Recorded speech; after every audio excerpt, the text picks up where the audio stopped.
Mesdames, Messieurs, peuple congolais,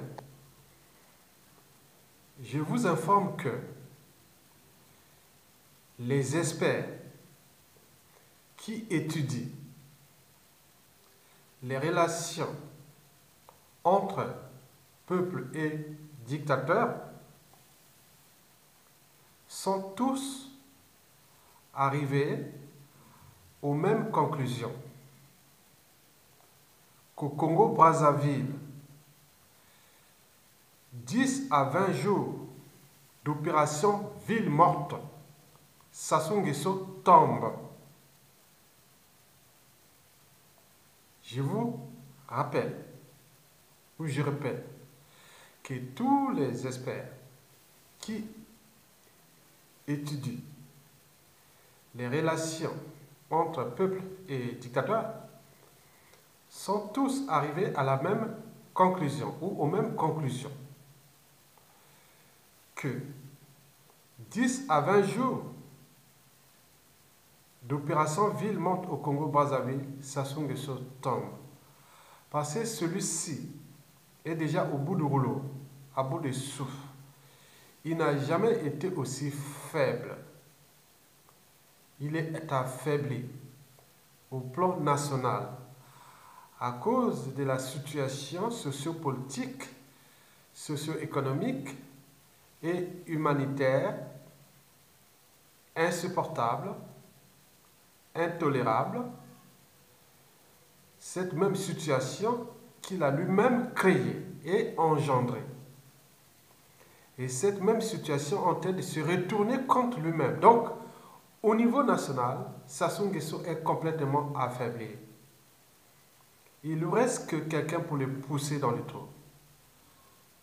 Et comme il est armé, comme c'est quelqu'un de sans foi ni loi, sans âme ni conscience, sinon ça cesserait, parce qu'au vu de cette situation, il aurait pu peut-être démissionner ou arriver à une table de négociation pour quitter le pouvoir. Et si même son assemblée, il y avait des gens qui avaient des âmes et conscience, il aurait pu dire non, on les destitue. Parce que le monsieur est en train de noyer tout un peuple. Il est en train de briser des vies, de noyer tout un pays, hypothéquer tout un pays, qui risque de devenir une poudrière durable. Un pays vendu à la découpe et qui risque d'être aux mains complètement d'un pays étranger ou des étrangers, puisque la dette privée transformée en dette publique, c'est selon aujourd'hui autour de 120% du produit intérieur brut. Et donc cet argent, cette dette-là, les générations congolaises actuelles vont payer tous au long du XXIe siècle. Cette dette-là, nous ne serons plus là. Elle n'appartient pas aux Congolais, c'est une dette privée, transformée en dette publique, et qui aura des impacts sur nos terres, nos forêts, nos ressources naturelles, sur notre pays. Vous avez entendu parler de l'histoire de la Zambie, qui doit de l'argent à la Chine, et que la Chine a pris le contrôle de ce pays, et qu'il commence à organiser la police, et tout. Donc tout devient aux mains des Chinois. C'est comme une colonie chinoise. En ce moment, la Zambie risque de devenir une colonie chinoise. Nous, pareil. Et donc, vous imaginez. Et sans oublier ce qui est nos voisins, comme on a vu en République démocratique du Congo. C'est un pays qui est sous occupation des Rwandais. Donc, vous voyez les risques. À l'échelle internationale, Sassou Nguesso est considéré comme un pestiféré. Quelqu'un qui n'est pas capable de gérer son pays, diriger son pays ou gérer son pays avec toutes ses ressources. Un pays qui devient en faillite, où 90% de la population est dans la merde. Mais on se demande où est parti tout ce magot et qui est cet homme qui n'a aucune moralité. Donc, par conséquent, au niveau des bailleurs de fonds internationaux qui avaient, comme le FMI, qui avait l'habitude de lui donner l'argent gratuitement en annulant les dettes, et ils ont compris que non, ça ne va plus s'arrêter, ça va plus continuer comme ça. Le monde a changé. Nous sommes aujourd'hui au XXIe siècle où il y a la culture globale. La pleine conscience internationale, la pleine conscience de la jeunesse et des citoyens du monde aujourd'hui, ils ne peuvent plus tolérer ce genre de comportement.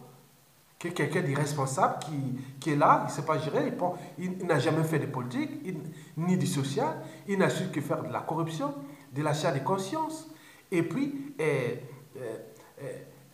la violence, apporter la violence, la barbarie, les crimes de sang et de mal, de génocide et compagnie. Donc on ne va pas laisser des gens comme ça. Même ces grands pays occidentaux, ils disent non, on peut faire avoir quelqu'un, un pouvoir plus ou moins légitime, mais qui ne massacre pas sa population impunément comme ça se le fait, comme on l'a vu aussi en République démocratique du Congo. Donc ça devient un problème. Mesdames, Messieurs, donc Sassou Nguesso est affaibli sur tous les plans. Donc il a peur. Il a peur. Et donc, comme il a peur, donc il met tous ces moyens dont il dispose de l'État, les moyens qu'il a acquis de manière illégale et illégitime, pour se protéger, tout simplement. Mais pourquoi? Parce que nous les laissons faire. Donc il ne faut plus se laisser faire. Mesdames, Messieurs, je vous rappelle ça, tous les experts. Étudions les relations entre peuple et dictateur, sont tous arrivés aux mêmes conclusions. 10 à 20 jours d'opération ville morte qu'on appelle désobéissance civile, ça se tombe. Alors, nous allons encore laisser libre cours à Sassou jusqu'en 2021. Et quel pays va-t-on récupérer? Et quel sera le tissu social congolais à ce moment-là en 2021? Et qu'est-ce qui va arriver? Attendez, un net mortel. Nous allons le laisser comme ça? C'est pas possible. Il y a un problème.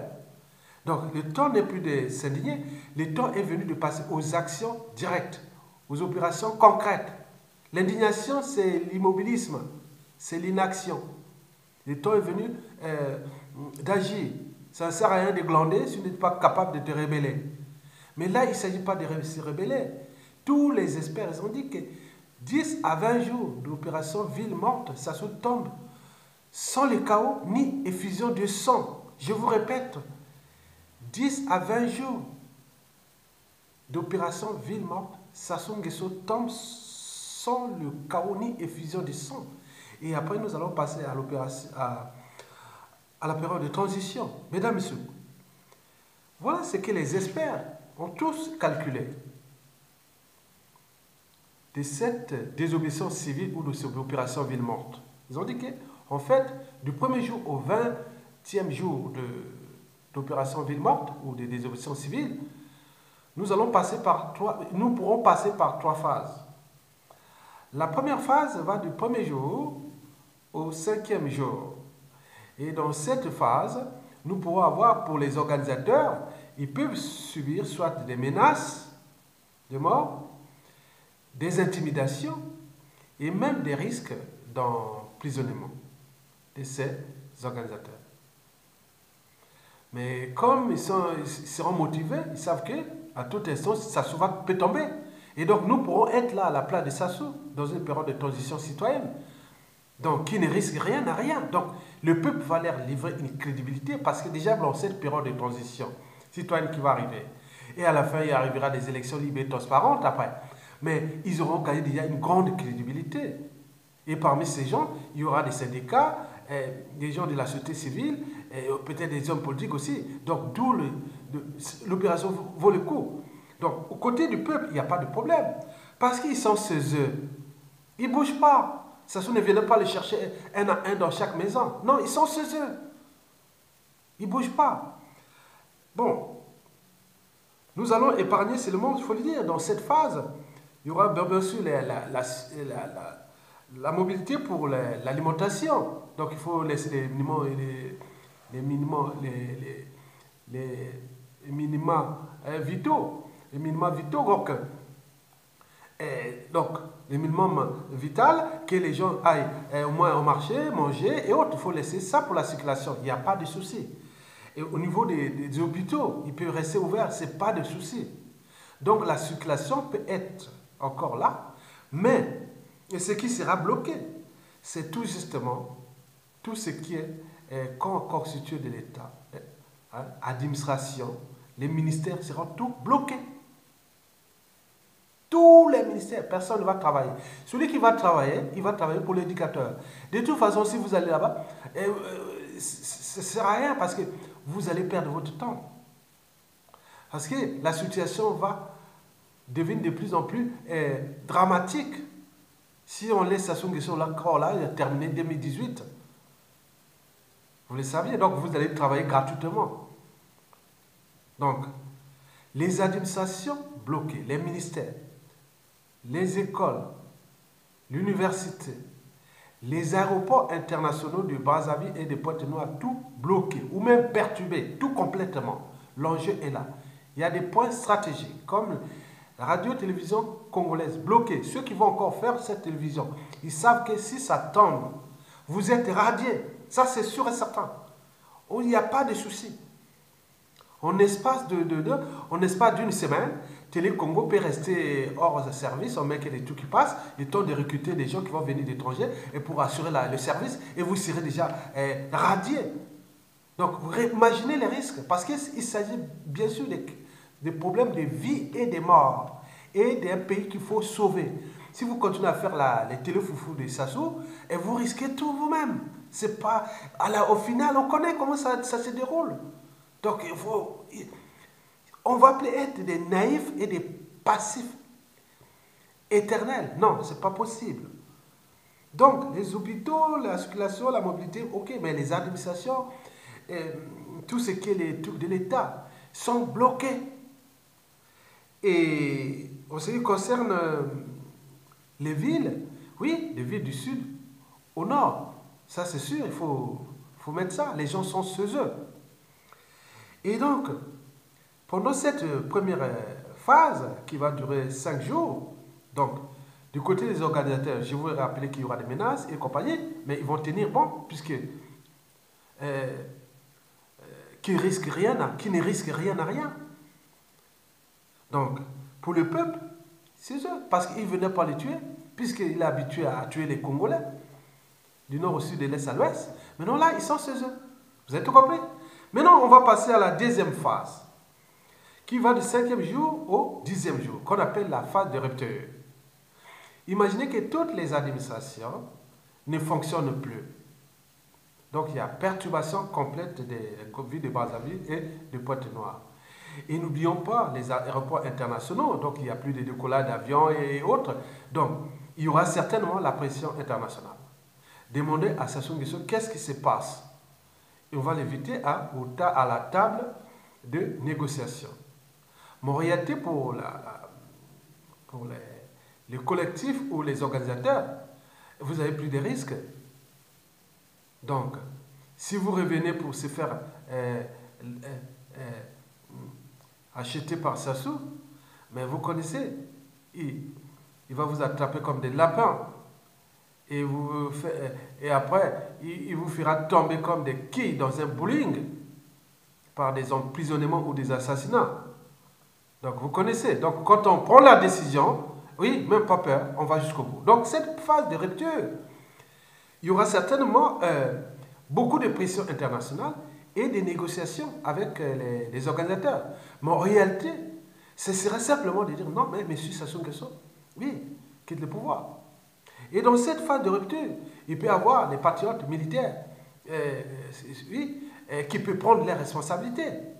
Ils sont nombreux. Toute l'armée du Congo, toutes les armées congolaises ne sont pas seulement aux mains d'Amboshi ou du clan de Sassou. Il y a aussi beaucoup de militaires qui sont d'autres tribus et qui ont subi le régime de Sassou Nguesso. Vous voyez déjà le nombre de généraux dans le sud. Il y en a. Donc, vous croyez qu'il n'y a pas cette colère-là aussi? Vous voyez la répartition des généraux dans tous les pays, de officiers supérieurs. Donc, vous voyez déjà ça. Donc, il peut y avoir une responsabilité militaire, disons, dans cette phase de rupture. D'un côté, il y a la pression internationale et de l'autre, la pression peut-être des armées est mélangée avec la pression sociale et compagnie. Donc, c'est la honte. Donc, maintenant, après cette phase de rupture, nous passerons à la phase de la chute, et qui va le 10e jour jusqu'au 20e jour. Et c'est là que tout le monde dit que c'est là que Sassou Nguesso risque de se barrer. Parce que il y aura déjà les tensions au niveau du clan, de tout le monde, hein, autour du pouvoir, pas autour de... Hein, mais les organisateurs seront déjà motivés et les réseaux travaillent déjà pour la période de transition. Donc on se prépare pour la période de transition en libérant d'abord tous les prisonniers politiques et tout compagnie, et à partir de là, on annonce la période de transition. Et voir comment on va organiser cette période de transition au niveau déjà du pouvoir de transition, c'est-à-dire le président de la République de transition, le Haut Conseil de transition, le gouvernement de transition, l'Assemblée constituante de la période de transition, et tous ces corps-là, la nomination des nouveaux responsables dans toutes les administrations, et tout ça, les ambassadeurs et tout compagnie, il y a des mondes. On va chercher beaucoup ici, même en France et partout. Alors, déjà, il y a la diaspora ici, tous ces mondes qui sont là dans la diaspora, il faut les chercher. D'autres vont devenir des ambassadeurs. Hein. Par exemple, tu vas rester peut-être ici en France, ambassadeur de France, et d'autres vont aller partout, et d'autres vont partir au pays là-bas. Donc, ce sera vite là pour récupérer d'abord notre pays, puis nos libertés, et repenser notre pays, en restaurant d'abord l'État et son autorité, en tenant compte des problématiques des biens mal acquis, des devoirs de mémoire autour des assassinats. Donc il faut reconstruire les trucs des devoirs de mémoire. Et puis comment repenser les nouvelles institutions en vue des élections libres et transparentes à venir dans 3, 4, 5 ans, après une période citoyenne de communion nationale comme on avait eu en 1991-92, où il y avait cette communion nationale pour penser le Congo de demain. Et là, tout le monde sera servi pendant cette période de transition à tous ces postes de responsabilité avec une volonté politique, administrative et de repenser le Congo de demain. Bon, donc, oui, la responsabilité politique aussi. Donc, pendant cette phase de la chute de Sassou, donc on peut aller le chercher là-bas au Yo. Peut-être qu'il sera enfoui. Donc, il va voir, donc il y aura des pressions. Donc, parmi ces organisateurs, les gens qui connaissent bien le Congo-Brazzaville, il y a des gens qui sont des ministres, donc il y a des militaires. Ils connaissent comment bloquer stratégiquement le pays par les opérations ville morte. Maintenant, d'abord, je vous ai dit, les hôpitaux doivent rester quand même, parce qu'on a besoin. L'alimentation, ok, puisqu'on n'est pas dans un pays où il y a... Voilà, donc nous sommes dans un pays quand même, la population est déjà maintenant démunie, donc il faut laisser la mobiliser pour faire les besoins vitaux. Et surtout, les points stratégiques, vous les connaissez, et vous préparez ces points stratégiques, et au fur et à mesure, la tension qui monte, parce qu'au fur et à mesure que les rapports de force s'équilibrent, vont certainement se déséquilibrer du côté du peuple. Et à ce moment-là, il y aura beaucoup de montées d'autres actes, et pour montrer que non, il doit partir. Et donc, c'est partout de là. Et à ce moment-là, nous aurons déjà sauvé notre pays. Et sauver nos vies. Et surtout, ne pas laisser Sassou Nguesso en 2021. Et nous laisser ce pays qui sera déjà... Le pays est déjà souillé. Notre pays est souillé. Il est souillé. Il est sali par Sassou. Donc, il est temps de récupérer notre pays, reconstruire l'image du pays et compagnie. Bon, donc, il y a du boulot. Motivez-vous, il y a tout le monde, tous les résistants qui étaient dans tous les pays, qui ont été visibles. On parle des résistants d'abord visibles. Ils ont été visibles dans les médias et les réseaux sociaux. Ils ont été visibles dans les actions des terrains. Ils ont été visibles au pays. Donc c'est le Congo de demain. Je vous remercie et à bientôt.